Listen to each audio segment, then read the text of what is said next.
That same publication has since said, actually, that conclusion is untenable. I think this is probably one of the most helpful points of evidence to show that the shroud is authentic. This is the foundation of all Christianity. If the resurrection isn't true, the whole Christian faith comes crumbling down. Well, who was there to witness the moment of the resurrection? No one.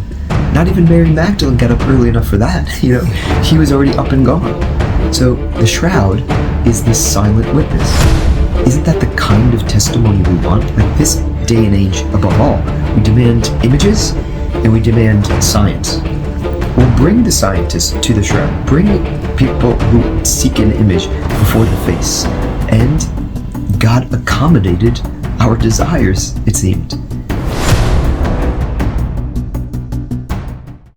I hope you enjoyed part 1 of this interview with Fr Andrew Dalton. In the continuation of our conversation, we will focus on the evidence that the shroud is the very same cloth they found after Jesus' resurrection. But first, we have to talk about the carbon dating test that first claimed the shroud was likely made between 1260 and 1390 AD, but proven to be wrong.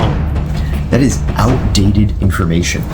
And again, not my opinion, but the opinion of the very people who first published this false notion. So that came out of archaeometry in Oxford in 1989. That same publication has since said, actually, that conclusion is untenable. Why? Because what they sampled is a bad sample. That is to say, they took the corner of the cloth, the exact portion that was the worst possible specimen. This is where it was held up when the shroud was on display. This is where there's most wear and tear, most need of repair, most contamination. It's the least worthy specimen for carbon dating. And we ought to have known that 10 years prior. And we did know that. I mean, those who were expert. If you look at, can I show you a picture? So this is where they cut the sample. Can I show you? See how that's the top left corner? This is the moment they're cutting away some 7 centimeters of the most prized relic in all of Christendom, and they don't even know where to take the sample. You can see this on video camera. According to their own protocols, originally they were supposed to take 7 different samples from throughout the cloth. Then they reduced that to 3. In the end, they took only 1, and they took it from the top left corner. Now zoom in at this top left corner. Here we are. Can you see how everywhere else on the cloth, these orange and yellowy tones, this is what you see throughout. The cloth is 4 meters long, and it always looks like this. But if you go to the top left corner, it's florist green. I mean, a 5-year-old can look at that and say, look, Mom, that part is different. And this is exactly where they take the sample. So why did they do that? Well, your guess might be as good as mine. We have shroud documentaries that go deep into that and 800-page books that unpack it. But here's the bottom line. Even if they did do good science, even if they hadn't breached international standards of ethics, which they did, and we know that now, but even if they did perfect science on it, the fact is that that portion is not representative of the rest of the shroud.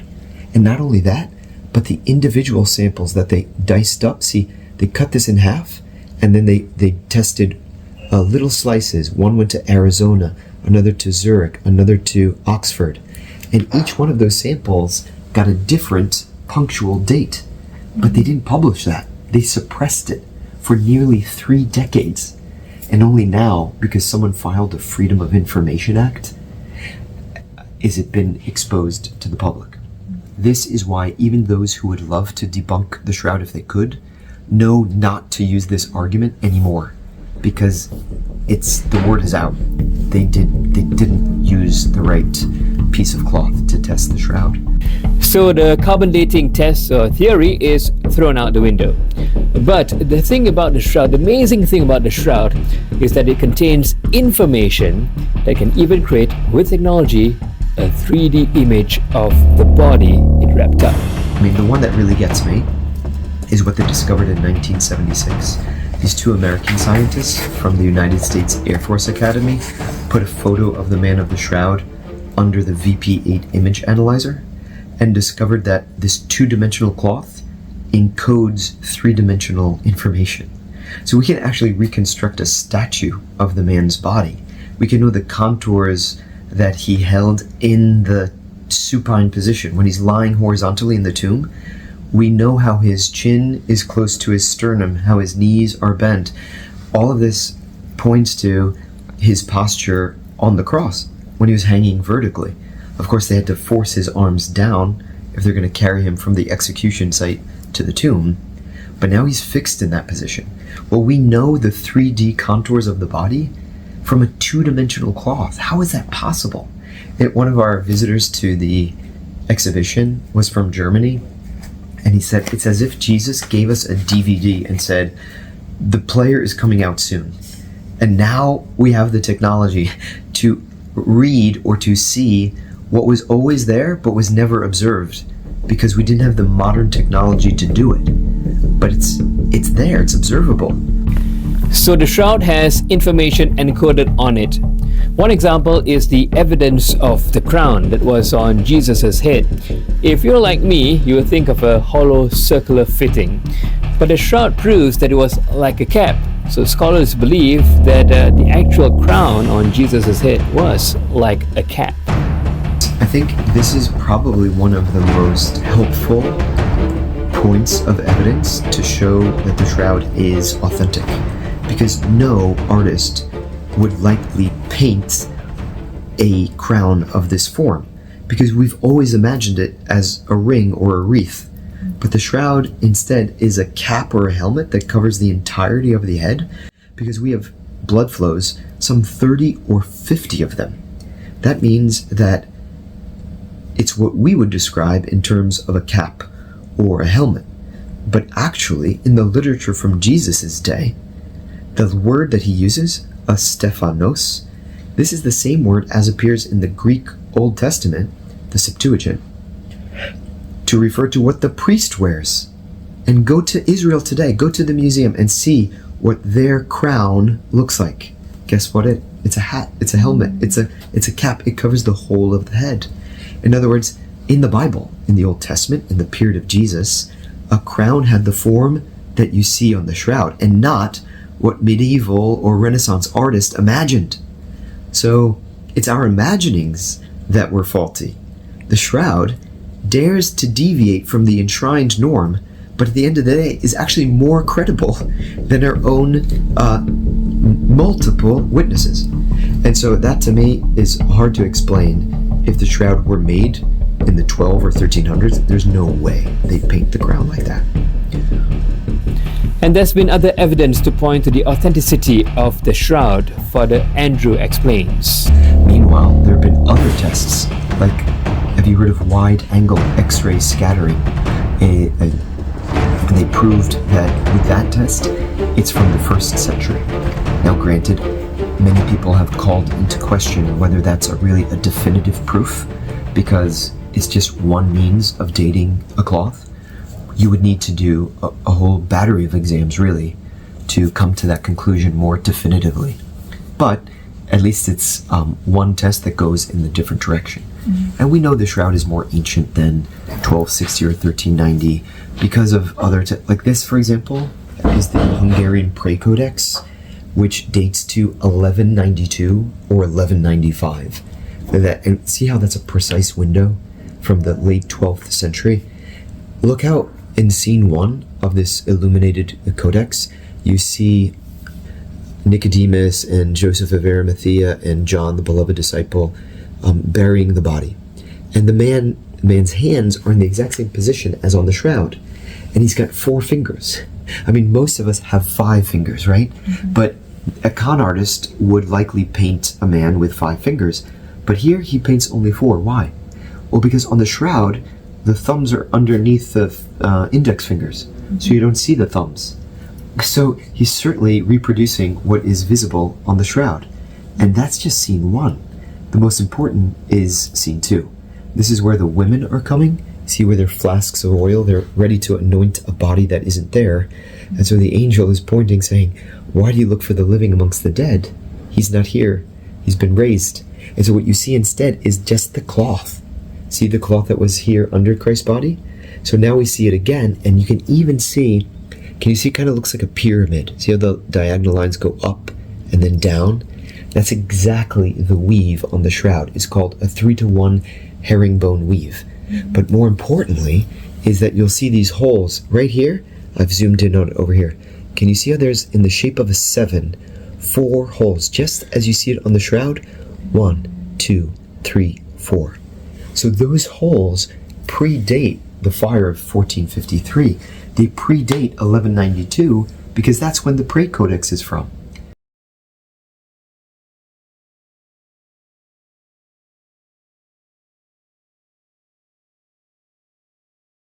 So don't tell me that the shroud is from 1260 to 1390 if the Prayer Codex exists.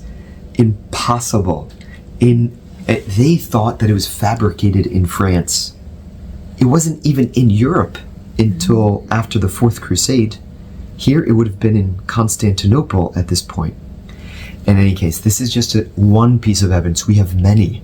One of the most important is the Sudarium. Do you remember how John, the beloved disciple, and Peter go to the tomb on Easter Sunday, and they see not only the burial cloths, but also the Sudarium, the face cloth, the napkin that had been on his head? We have that. It's in Oviedo in Spain. And the bloodstains, when superimposed over those bloodstains of the shroud, match. They coincide, even though they're amorphous shapes. Exactly, and we've brought the Sudarium, a replica of it, for your studio for this program. Oh, marvelous. Okay, well, what you're looking at here is it's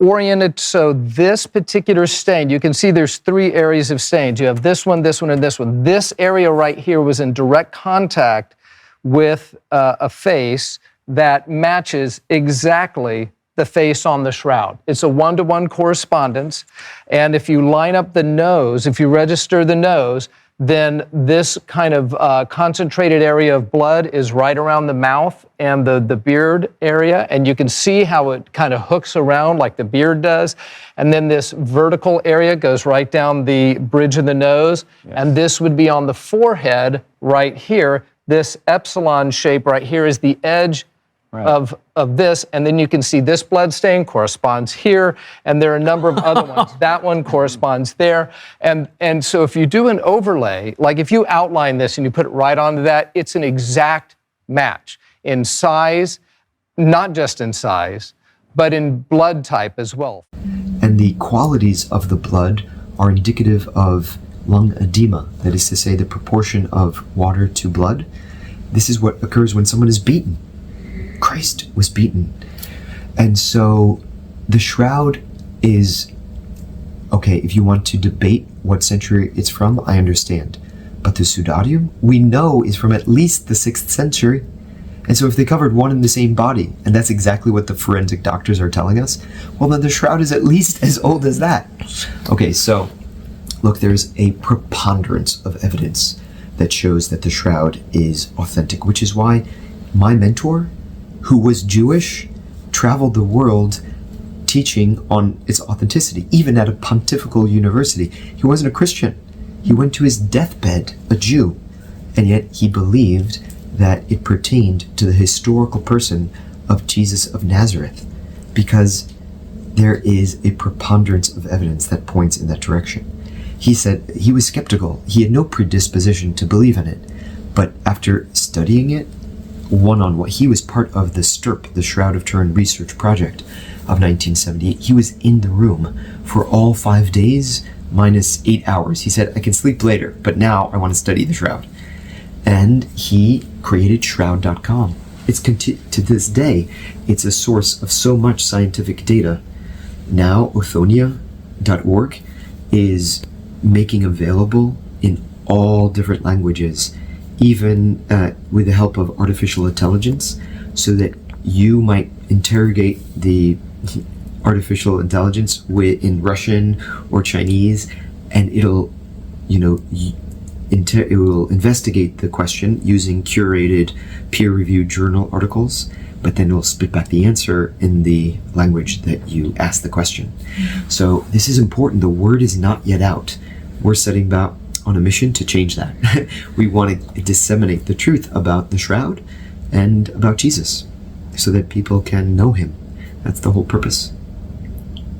Lots of facts and data to take in. Let's just pause here for a while, and as we pause, let's find out more about Father Andrew, like how he began to be interested in the shroud.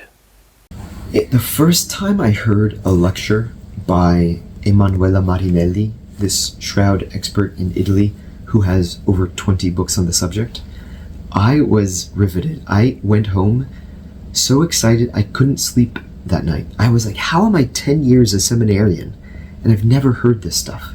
This is important because it's not just theological discourse. It's not just rational philosophy and theology that we need. It's also important to study the archaeological testimony that substantiates our claims of faith. It's faith and reason.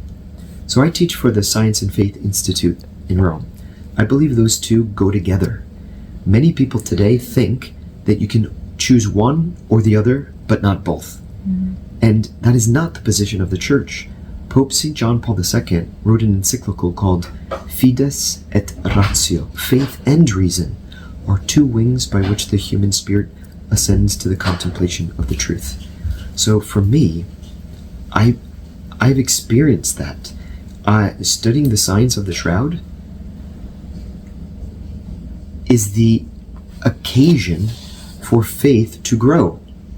So it prompts us to believe. Like, isn't that what Jesus said to Thomas? He said, take your finger, place it in my side. Press and probe, scrutinize, study if you must, but don't be unbelieving, but believe. Okay, so that's the invitation. Come, doubting Thomases, but when you're face to face with reasons to believe, don't remain incredulous. So I feel like, look, I'll put it this way. In my room, in my prayer corner, and I place that face, the face of the man of the shroud. And it summons me. It invites me to prayer. It works upon me in mysterious ways that I can't quite convey. But when you come before the Passion of Christ and you realize that the man who is there is gazing upon you, he's not absent. He's not gone up and away. He's with us through the power of the Holy Spirit. That's what he said before the Sanhedrin and Caiaphas. He said, from now on, you will see the Son of Man seated at the right hand of power and coming on the clouds of heaven. Jesus remains visible. He remains present through the power of the Holy Spirit. And I believe that this image in particular is more special than any painting, than any icon, because it's God himself who made it. Do you know one of the names for this image is that it's not made with human hands. In Greek, 𝐴 That's why it's special, because God made it. Well, if you're still watching this video, we've covered a lot of evidence and facts. So where are you now on the shroud? Is it the real shroud? This is important for the Christian faith. For your faith, do you believe? Look, I gave this talk one time on the 29th floor for JP Morgan. Nothing to do with the church, many weren't even Christians. They were equally captivated. We went on for long hours. And it was a wake-up call to me, because I didn't know it was going to have that appeal. But or another one very similar, I did a debate with Dr. Mark Goodacre, who's a skeptic of the shroud at Duke University. And I'm not one to debate. It's not my training. It's not my cup of tea, right? But I said, we have to do this. It's important to subject the shroud to scrutiny and to show that the arguments against it can be met with counter arguments. I walked away from that debate unscathed. Not because it was me, because again, I'm not a trained debater. I'm just saying the evidence is so overwhelming. Every arguments against it are so flimsy, and it's Mark who told me so. I met him a few months after, and he said, Father Andrew, people don't know the evidence for the shroud.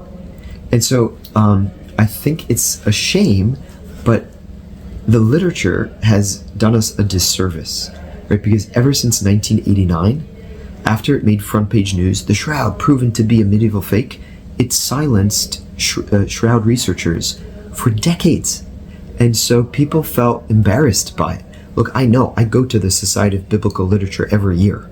I know how the academics, in academia, they don't treat the shroud. It's not taken seriously. Why? Because you're comparable to a flat earther. At least you were after 1989. Well, this is why I want to, let's ruffle some feathers. I want to show that the evidence actually is much more than we anticipated, but the word is not yet out. This is why Othonia exists. There's reasons to believe. This is important to say. Jesus himself said it. Believe me, or else believe because of the works that I do. There's some people who have a false notion of faith, who think that believing is a matter of being blind. You've heard the expression, blind faith. I don't like that expression at all. Jesus didn't demand us to have blind faith. John didn't have blind faith. He saw and believed. Okay, so we have reasons to believe. What are those reasons? That's what needs to be unpacked. The shroud helps us unpack them. So there are amazing arguments for the resurrection, but often left out of that conversation is the Shroud of Turin. That needs to be included back because it deserves a place. It blows my mind that the first distinctively Christian faith is found in John chapter 20 and verse 8, when the beloved disciple saw and believed. That is in reference directly to the condition of the tomb. And what's the condition of the tomb? Well, it has these linen cloths that bear witness to Jesus. I mean, Paul puts it in the most stark terms. If Jesus isn't risen from the dead, then my preaching is in vain and your faith is in vain. But this is not tangential. This is not secondary. This is the foundation of all Christianity. If the resurrection isn't true, the whole Christian faith comes crumbling down. But of course, it is true, and the foundation is strong. But when did we first believe in that foundational truth, that Jesus is risen? Well, it's the moment the shroud bore witness, the moment those linen cloths were seen. And upon being seen, he saw and believed. Notice how it doesn't say, despite what he saw, he believed. No, it's not in spite of what he saw. It's in light of what he saw. Okay, so if that's true for them, I think it could be true for us today too. Well, I think we'll end this interview with just one last clip. Now, most of us look at the shroud and think it's just a relic, but it's not just that. Some call it the silent witness, because if you believe, it was there at Jesus' resurrection. Do you remember the transfiguration where in Matthew's version of this, in Matthew 17, it says his face shone like the sun. And the very next breath he says, and his garments became white as light. So I love that. In the first moment, it's the body that is shining. The very next thing, the cloths that are touching his body receive this luminous effect. Well, the transfiguration is but a foreshadowing of what's to come in the resurrection. Well, who was there to witness the moment of the resurrection? No one. Not even Mary Magdalene got up early enough for that. He was already up and gone. So the shroud is the silent witness, the one who was there the moment the cadaver rose to glory. And I think the best explanation is that his body emanated some sort of light. I wish we were there to see it. What I think we see is the effect of that luminous moment. the effects is what we can study on the shroud. So I do think it is a natural effect, but I think the cause is a supernatural event. I don't know what a resurrection looks like, right? I wish I could see it, but what I think God gave us is the effect of that moment. In other words, signs of the resurrection. I think the shroud is the most glorious sign. And it's upon seeing it, by the way, that John, the beloved disciple, he saw and believed. When you think about our faith as Christians is founded upon eyewitness testimony. And yet no one witnessed the moment, no human eye, that is. But the shroud did. It's an inanimate object, but it can still bear witness. In fact, isn't that the kind of testimony we want? Like this day and age, above all, we demand images and we demand science. Well, bring the scientists to the shroud. Bring people who seek an image before the face. And God accommodated our desires, it seemed. I don't know about you, but the shroud, in my opinion, is a gift from God.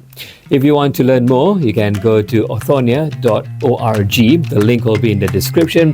Father Andrew also has many interviews he has done on YouTube, and for our interview, we'll have the timestamps if you want to check out certain segments of topics, and also we'll cut out some short clips to put on our social media, all of this at Herald Snapshot.